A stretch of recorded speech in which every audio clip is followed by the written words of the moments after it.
Messenger মোডে তোরা শেষ। একটা মেয়ের আইডি দেখলে রিকোয়েস্ট পাঠাস,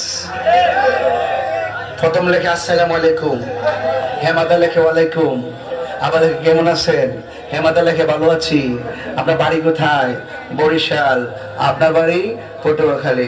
আচ্ছা কিছু যদি মনে না করেন আপনার নাম কি, সুইটি। আপনার নাম? আমার নাম বিজয়। তাই নাকি? আচ্ছা ভালো থাকবেন, ফি আমানিল্লাহ। আচ্ছা আজকে গেল, কালকে বলে আসসালামু আলাইকুম, কেমন আছেন, আলহামদুলিল্লাহ ভালো। আচ্ছা যদি কিছু মনে না করেন একটু বয়সকালে কথা বলতে পারি? এটা হইল লুচ্চা নাম্বার 2। এটা কি লুচ্চা নাম্বার? মানে এটার উদ্দেশ্য হলো ওই কলটা দেওয়ার উদ্দেশ্য এতক্ষণ যে মেসেজ টেসেজ লেখছে আইডিটা কি ফেক নাকি রিয়েল এটা যাচাই করবার লাগে।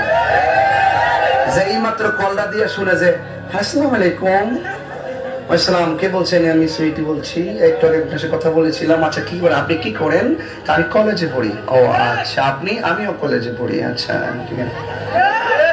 তৃতীয় দিন ঠিক পরে কইস, তৃতীয় দিন আবার কই যদি কিছু মনে না করেন একটু ভিডিও কলে কথা বলতে পারি?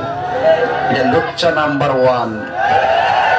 হাত তুলে কর, সঠিক কিনা বলো।